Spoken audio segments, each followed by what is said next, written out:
aquellos que en ese tiempo organizaron una conferencia. Estuvimos aquí durante 15 días en un coliseo de gallos. Y durante esos 15 días vimos el poder de Dios aquí en esta ciudad. Pasaron algunos años y también visité Cujillo. Me dio tanta alegría poder ver y abrazar a hermanos de Cujillo, aquellos que viajaron algunas horas para poder estar aquí. Qué bueno es poder volver a ver rostros conocidos. Mas qué bueno es poder ver personas que probablemente no los conozco, pero están aquí porque durante todo este tiempo tuvieron encuentro con Jesús, o porque hoy están aquí siendo invitados para poder escuchar un mensaje de la palabra de Dios. Yo estoy orando para que Dios una vez más pueda hablar a nuestro corazón hoy. Y hoy aquí en Perú es el día de la independencia. Hoy 28 de julio, las casas colocan una bandera roja y blanca. Todos, inclusive cantamos nuestro himno nacional. Y nuestro himno dice: somos libres, seámoslo siempre. Y me encanta esa palabra, libertad. Solo que libertad, lejos de Jesús, es apenas una ilusión. La verdadera libertad comienza en el corazón. La verdadera libertad no es ser libre de la esclavitud simplemente exterior. La verdadera libertad se vive cuando conoces a Cristo. De nada sirve haber sido libres de un yugo externo cuando el corazón sigue esclavizado de vicios. De nada sirve proclamar una independencia externa cuando el corazón sigue preso. Mas yo espero que en este día, al cantar que somos libres y seámoslo siempre, podamos apreciar y amar la verdadera libertad que solamente vive en Cristo Jesús. Y en esta tarde yo quiero abrir la palabra del Señor en el libro de Juan capítulo 11. Y desde que comenzó esta caravana, estoy tomando las expresiones que Juan registra por lo menos 8 veces para poder mostrar quién es Jesús. Y aquellas expresiones están acompañadas por aquella palabra ego y mí, que significa yo soy. Ya estudiamos en otros lugares cuando Jesús dice: yo soy el pan de vida, yo soy el buen pastor, yo soy el camino, la verdad y la vida. Mas hoy yo quiero estudiar con ustedes una de las promesas más extraordinarias basado en el libro de Juan capítulo 11. Vamos a leer el versículo 44 y ahí el versículo 45. Allí dice: y el que había muerto salió atadas las manos y los pies, con vendas y el rostro envuelto en un sudario. Y Jesús les dijo: desatadle y dejadle ir. Muchos de los judíos que habían venido para acompañar a María vieron lo que Jesús y creyeron en él. Pero algunos de ellos fueron a los fariseos y les dijeron lo que Jesús había hecho. Entonces ellos se reunieron para poder planear la muerte de Jesús. Mas ¿cuál es el punto principal? El punto esencial está en el versículo 25. En ese diálogo íntimo que tiene Jesús al visitar a una familia que acaba de perder un ser querido. Y me encanta esta figura, porque claro, nosotros no podemos hacer lo mismo. Cuando vamos a visitar a alguien que perdió un ser querido, a veces lo abrazamos, a veces intentamos argumentar, y solamente aquellos que han perdido a alguien que ama mucho sabe que cuando alguien pierde a alguien que ama, no existe palabra humana que pueda consolar. A veces la presencia es suficiente. A veces un abrazo es suficiente. A veces el espíritu es suficiente. Mas Jesús, cuando visita a alguien que perdió un ser querido, le dice así en el versículo 25: yo soy la resurrección y la vida. Y el que cree en mí, aunque esté muerto, vivirá. Bueno, yo quiero contar en esta tarde 3 cosas extraordinarias de una historia que yo les voy a pedir que ustedes puedan allí leer en casa con detenimiento. Juan capítulo 11 narra la historia de la muerte de uno de los amigos de Jesús. Ese amigo se llamaba Lázaro. Lázaro amaba a Jesús y Jesús amaba a esa familia. Y aquí viene la primera interrogante. ¿Los hijos que aman a Dios también enfrentan la muerte? Sí. ¿Los hijos que aman a Dios también enfrentan crisis? Sí. ¿Aquellos a quien Dios ama también sufren problemas? Sí. Porque mientras estemos en este mundo, nadie está excluido del dolor. El dolor es una de las cosas más terribles e inexplicables de nuestra experiencia. Mientras estemos en este mundo, cristianos y ateos, creyentes e incrédulos, religiosos y no, todos pasaremos por enfermedad y muerte. Muchas veces el falso evangelio que por ahí se proclama es: si tú vienes a Jesús, tus problemas acabarán. Si vienes a Jesús, el mal no te tocará. Si vienes a Jesús, todos tus problemas se irán. Eso es mentira, porque Jesús nunca nos prometió que mientras estemos en este mundo estaremos excluidos del dolor. Jesús nos prometió que en el dolor nos acompaña, en el dolor nos visita, en el dolor nos abraza, en el dolor nos consuela. Y aunque el dolor sea inexplicable muchas veces, y aunque el dolor sea inevitable, porque todo lo experimentamos, y aunque el dolor sea intransferible, todos pasaremos por esa experiencia. Mas aquí Jesús dice un asunto importantísimo en esa historia. En el versículo 4 dice que cuando Jesús escuchó que su amigo estaba enfermo, Jesús dice así: esta enfermedad no es para muerte, sino para la gloria de Dios. Segundo punto importante: aunque el dolor nos acorrala, aunque el sufrimiento es parte de nuestra experiencia, muchas veces nuestra crisis es el momento donde Dios manifiesta su gloria. Es en medio del dolor que podemos ver el esplendor de la gloria de Cristo. Es en medio de la muerte que podemos ver resurrección. Es en medio de la crisis que podemos ver esperanza. Y cómo me encantaría que todos los seres humanos podamos tener la visión de Dios frente a los problemas. ¿Cuál es la visión de Dios?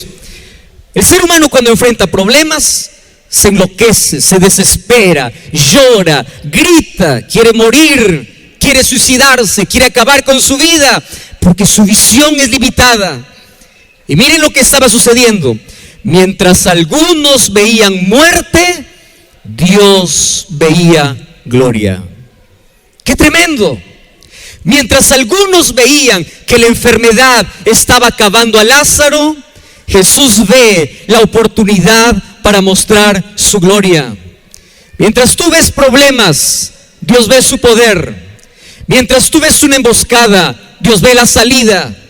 Por eso es que el apóstol Pablo nos invita y dice: poned su mirada en las cosas de arriba. Y cuando yo oro, la oración me eleva, me levanta, me lleva hacia la presencia de Dios. Y cuando estoy en la presencia de Dios, yo comienzo a mirar la vida de manera diferente, las cosas de manera diferente, enfrento la situación de manera diferente. ¿Por qué? Porque una cosa es mirar las cosas de abajo y otra cosa es mirar de arriba.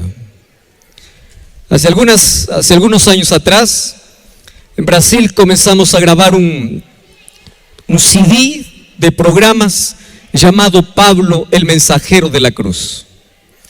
Ese DVD nos llevó a recorrer varios lugares. Y mientras estábamos ahí en el valle, yo solamente podía ver montañas, cielo, montañas, cielo. Y un día la producción dice: para grabar el último programa vamos a subir al cerro. Y ustedes lo saben, ese sacrificio para poder subir con un clima de 8 grados más o menos, frío intenso, abrigados, y comenzamos a subir. Todo el equipo estaba con las cámaras, con todo el material de producción. Qué agotador, qué difícil, qué cansancio, qué terrible esa subida. Y mientras subía decía: nunca más quiero volver a este lugar. Y caminamos hasta que llegamos a la cima. Y desde la cima uno puede ver y dice: wow, qué extraordinaria es esta vista. Ahí estaban las nubes tan cerca como para poder palparlas, y el valle tan hermoso. De abajo solo miraba cerro, de arriba miraba todo el panorama. Esa es la visión que tiene aquel que ama a Jesús. Aquel que ama a Jesús tiene la visión de Dios. Por eso es que cuando alguien enferma, en lugar de desesperarse, corre a Dios, porque su visión es diferente. Cuando pierde el empleo, no se desespera, porque sabe que hay un Dios que lo cuida. Cuando pierde un ser querido, Pablo dice que no se enloquece como aquellos que no tienen esperanza. ¿Por qué? Porque donde todos ven muerte, el cristiano ve resurrección. Donde todos ven fracaso, el cristiano ve victoria. Donde todos miraban la muerte de Lázaro, Jesús miraba la gloria de Dios. Ese es el cambio de visión que Dios quiere entregarte. Mientras estés en el valle, mientras estés abajo, mientras estés en el pecado, te vas a desesperar porque solo verás montañas y cielo. Pero mientras estés en Cristo, podrás ver de manera diferente la vida. Y aquí vamos para el tercer punto de hoy. Jesús demora y Jesús llega cuando Lázaro había muerto. Hay muchas personas que siempre piensan de que Jesús llega tarde en la vida. Y yo no pienso que Jesús llega tarde. Dios jamás llega tarde a la vida. Él siempre llega con algo mejor a la vida. Las hermanas le habían pedido curación para su hermano, mas Jesús tenía algo mejor, y lo mejor era darles resurrección. Pero a mí me encanta que el diálogo que Jesús tiene entre Marta y María, mientras ellas están viviendo ese proceso de duelo. Todos aquellos que hemos perdido a un ser querido, sabemos que la primera semana de duelo es la semana de mayor crisis. Yo perdí a mi padre hace unos años atrás. Tuve que venir de emergencia desde Brasil para poder enterrar a mi padre. Él estaba sufriendo ya por algún tiempo. Yo estaba orando para que el Señor pueda confortarle y darle paz a su corazón. Y yo no tuve el privilegio de poder acompañar ahí en sus últimas palabras. Mas yo llegué, y cuando abracé a mamá me dijo una cosa tan interesante. Me dijo: antes de morir tu papá se puso a cantar. Y cuando yo me acerqué al féretro donde mi padre se estaba velando, en mi cabeza estaban evocados tantos recuerdos de aquellos que yo viví desde la infancia. Pero Pero aquí en mi corazón ardía la esperanza. Papá murió cantando. Papá murió cantando. Aquella fe que Él me enseñó cuando era niño era la fe que le sostuvo hasta los últimos momentos de su vida. Y sabes que la primera semana es la semana de mayor crisis. Yo recuerdo aquel vacío cuando yo estaba allí. Comencé a ir a los lugares donde iba con papá y donde parecía que en el oído escuchaba las historias de él, cuando él me contaba cuando todavía era muchacho. Miré a una montaña donde él me llevó cuando tenía 8 años. Y en esa montaña, mientras estábamos recogiendo leña para poder regresar a la casa o traer leña a la casa, mi padre dejó el hacha y en esa montaña dijo: vamos a orar. Y ahí me entregó al Señor. Y allí Él colocó el sueño que tenía para mi vida. Y Él nunca vio ese sueño realizado. Yo tengo tantas cosas para contarle cuando llego al cielo. Lo que quiero decirte es que en esa semana, la primera semana, es la más crítica. Y lo que más te duele son los recuerdos, es la vivencia. Imagino si aquí hay una esposa que perdió al esposo, un hijo que perdió a un padre, una madre que perdió un hijo. ¿Cómo duele entrar a ese cuarto y verlo vacío? ¿Cómo duele sentarse a la mesa y ver que hay un asiento vacío? Esa semana de crisis, en el momento más oscuro, cuando ya no hay más esperanza porque el cadáver estaba enterrado, Jesús llega. Llega en la hora de mayor crisis. Llega cuando los recuerdos duelen. Y allí llega Jesús y comienza a hacer un diálogo con Marta y María y le dice: mira, yo quiero que tú creas, porque si tú crees, tu hermano va a resucitar. Y el versículo 24 dice: Marta le dice: yo sé que resucitará en el día postrero. Y allí viene la promesa: no, María.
No, Marta, yo soy la resurrección y la vida. El que cree en mí, aunque esté muerto, vivirá. Y todo aquel que vive, cree en mí, no morirá eternamente. Cree, yo tengo vida, yo soy la resurrección. Y aquí Marta y María obviamente comienzan a dudar y Jesús comienza a reprender. ¿Y qué cosa es lo que me emociona de esta promesa que Jesús hace? ¿Sabes cuál es la promesa? Que aquello que nos da tanto temor en esta vida no debe más asustarnos. ¿Qué cosa es lo peor que puede suceder en la vida? Quedarte sin nada, se recupera. Perder dinero, sigues trabajando, recuperas. ¿Qué cosa puede haber peor en la vida? Lo peor, la muerte. Cuando llega la muerte parece que todo acabó. Parece, pero aquel que cree en Jesús dice que no morirá eternamente. Aquel que cree en Jesús cree en la resurrección y la vida. Por eso es que nuestros funerales son diferentes. Nosotros lloramos en el cementerio, pero mientras lloramos cantamos, porque sabemos que los seres que enterramos, un día esas tumbas se abrirán para poder abrazarlos nuevamente. Por eso es que la muerte no nos atemoriza. Y aunque amamos vivir, cuando sabemos que la muerte llega, no viene para hacer la experiencia más amarga, porque nuestra esperanza está en Jesucristo. Y en esta tarde te voy a decir en el nombre de Cristo, hay dos maneras de ver la muerte: la muerte como un punto final o la muerte apenas como una coma. La muerte es una pausa, la muerte es un paréntesis, porque todo aquel que cree en Jesús un día se levantará para vivir eternamente. Y estoy hablando para ti que has perdido un ser querido. Estoy hablando por una madre que perdió a su hijo en un accidente. Estoy hablando para alguien que vino la tragedia a su vida y tú dices, ¿cuándo va a parar este dolor? Perdiste a tu esposo, perdiste a tus hijos, perdiste el empleo, tu vida va de pérdida en pérdida. Quiero decirte que en tu noche más oscura, en tus lágrimas más espesas, en tu soledad, Cristo aparece para decirte, no todo está perdido, porque yo soy la resurrección y la vida. Un día las tumbas se abrirán, un día todo aquel que murió en Jesús resucitará. Pero para que eso suceda, mientras yo viva, yo necesito aceptar a la vida. ¿Y la vida quién es?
vida es Jesús. Él es la resurrección y la vida. Él es la esperanza. Yo soy la resurrección y la vida. Y el que cree en mí, aunque esté muerto, vivirá. Yo considero dos cosas interesantes en la vida. Tragedia no es morir. Tragedia es morir sin esperanza. Tragedia no se trata de vivir arruinado. Tragedia se trata de vivir sin Cristo. Porque aquel que tiene esperanza cree en una vida eterna, y la muerte jamás podrá frustrar o despedir para siempre a aquellos que amamos. Sin embargo, aquí Jesús también habla de dos tipos de muerte. Porque aquí Jesús